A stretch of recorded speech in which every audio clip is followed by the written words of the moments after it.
તો અમદાવાદના સાણંદમાં high profile દારૂનો પાર્ટીનો પર્દાફાશ થયો છે। વાત કરવામાં આવે તો દારૂની મહેફિલનો પર્દાફાશ થયો છે।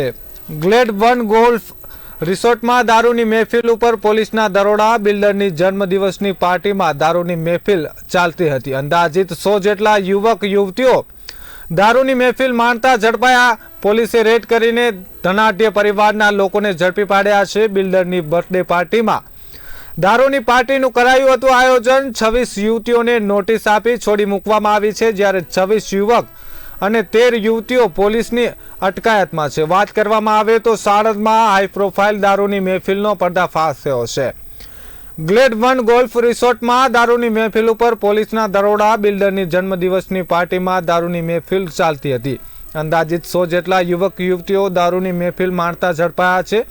પોલીસે રેડ કરીને ધનાઢ્ય પરિવારના લોકોને ઝડપી પાડ્યા છે। બિલ્ડરની બર્થડે પાર્ટીમાં દારૂની પાર્ટીનું કરાયું હતું આયોજન। 26 યુવતીઓને નોટિસ આપી છોડી મૂકવામાં આવ્યું છે, જ્યારે 26 યુવક અને 13 યુવતીઓ પોલીસની અટકાયતમાં। વધુ વિગતો માટે ઉમંગ સોની ફોનલાઈનથી જોડાઈ ચૂક્યા છે। જી ઉમંગ, જણાવશો સમગ્ર વિગત?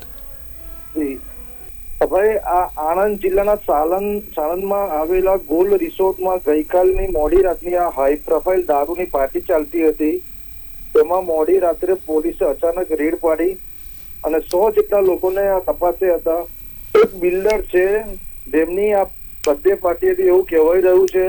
પોલીસે ટોટલ 13 યુવક અને 26 યુવતીઓ મળીને 39 લોકોને દારૂ પીધેલા હાલતમાં ઝડપ્યા હતા। તમામનો મેડિકલ કરાવ્યો હતો અને મેડિકલ કરાવ્યા બાદ 3 વાગ્યાની આસપાસ તેમને સાણંદ પોલીસ સ્ટેશન લાવ્યા હતા અને તેમને વિરુદ્ધ ગુનો દાખલ કર્યો છે। આ જે બિલ્ડરનું નામ છે સંભવિત પ્રતિક સાંઘી હોય બિલ્ડર એવું મનાઈ રહ્યું છે। આ તમામ જે આ લોકો હતા એ હાઈ પ્રોફાઇલ લોકો હતા, તેથી પોલીસને ઘણી બધી ભલામણો આવી હતી, પણ પોલીસે પોતાનું કાર્ય ચુસ્તપણે કરી અને કોઈની સેહત શરમ રાખ્યા વગર તમામ વિરુદ્ધ જે દારૂ પીધેલા હાલતમાં મળી રહ્યા હતા તેમના વિરુદ્ધ ગુનો દાખલ કરી અને કાયદેસરની કાર્યવાહી કરી છે। જે હું તમને પૂછવા માંગીશ, એમ તો ગાંધીના ગુજરાતમાં દારૂબંધી છે, તો આવી હાઈ પ્રોફાઇલ પાર્ટીઓ કેવી રીતે યોજાય છે અને આવું રોકવા માટે પોલીસ શું પગલાં લઈ રહી છે? સાચી વાત છે તમારી એકદમ। પોલીસ ગુજરાતમાં 7 કરોડની જનતા છે, પોલીસ પાસે તો પોલીસ ફોર્સ નથી કે દરેક જગ્યાએ ચાપતી નજર રાખી શકે। પોલીસે પોલીસ ફોર્સ વધારવો જોઈએ અને જે દારૂ વેચનાર છે, તમે આમ જોતા હશો કે ગુજરાતમાં ડેલી દારૂ પકડાય છે, પરંતુ એને નાથવા માટે કોઈ નક્કર પગલા નથી। જેથી પોલીસની મિલીભગત હોય દારૂ વાળા તે વેચનાર અને સપ્લાયર જોડે એવું લાગી રહ્યું છે। જે હું તમને પૂછવા માંગીશ કે સાણંદના ગ્લેડ 1 ગોલ્ફ રિસોર્ટમાં જે દારૂની મહેફિલ બિલ્ડરના જન્મદિવસ ઉપર ઉજવાઈ રહી હતી, ત્યારે આ મહેફિલનું આયોજન કોણે કર્યું તે સામે આવ્યું કે કેમ? આ સંભવિત નામ પ્રતિક સાંઘી કરીને આવ્યું છે। તેમાં અમારે જે અત્યારે માહિતી મળી જેમાં 200 લોકો હતા, પરંતુ 100 લોકો પોલીસે બતાવ્યા છે અને 100 લોકો હાઈ પ્રોફાઇલ હતા। કેટલાક રાજકીય પક્ષોના નેતાઓને ગાડીના સિમ્બોલ વાળી બી ગાડી હતી, જેમ કે રાજકીય પક્ષો તપાસ કરી રહ્યા છે, પરંતુ પોલીસનું એક સરાહનીય કાર્ય કહેવાય કે કોઈની બી સેહત શરમ રાખ્યા વગર આ તમામ લોકોને મેડિકલ કરાવ્યા હતા અને જે લોકોએ દારૂ પીધેલા હતા એવું ફલિત થયું છે તેમની સામે કાર્યવાહી કરી છે। જેમાં હું તમને પૂછવા માંગીશ, તમે જે પ્રમાણે કીધું એ પ્રમાણે કે હાઈ લેવલના પાર્ટી હતી, તેમાં ગાડીઓ પર પણ બોર્ડ મારેલા હતા, તો હવે શું આ લોકો સામે કોઈ કાર્યવાહી થશે કે કેમ?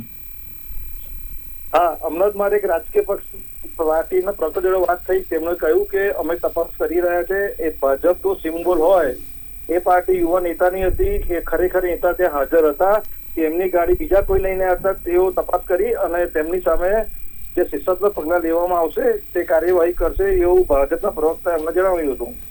ચુમંગ, તમને વધુમાં પૂછવા માંગીશ કે આ ગ્લેડ 1 ગોલ્ફ રિસોર્ટના સંચાલકોની આ ઘટનામાં શું ભૂમિકા હતી અને તેમની સામે કોઈ કાર્યવાહી થશે કે કેમ?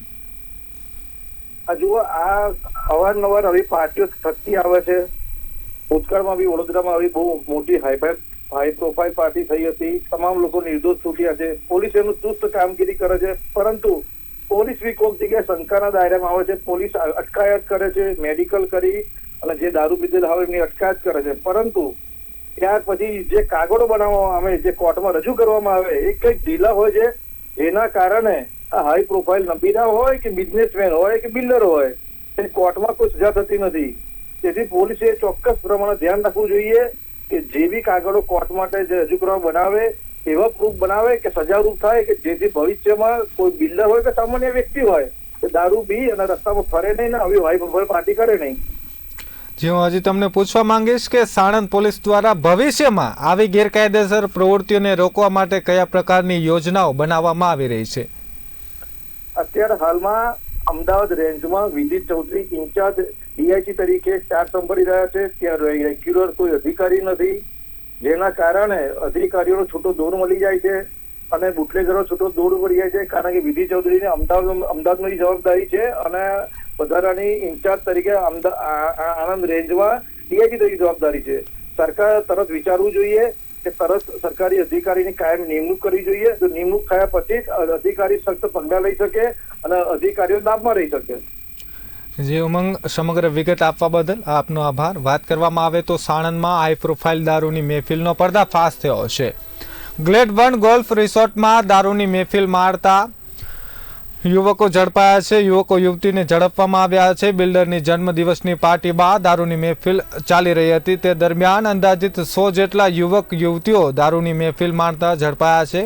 પોલીસે રેડ કરીને ધનાઢ્ય પરિવારના લોકોને ઝડપી લીધા છે. બિલ્ડરની બર્થડે પાર્ટીમાં દારૂની પાર્ટીનું આયોજન કરવામાં આવ્યું હતું. 26 યુવતીઓને તો નોટિસ આપી છોડી મૂકવામાં આવ્યું છે, પરંતુ 26 યુવક અને 13 યુવતીઓ પોલીસની અટકાયતમાં છે.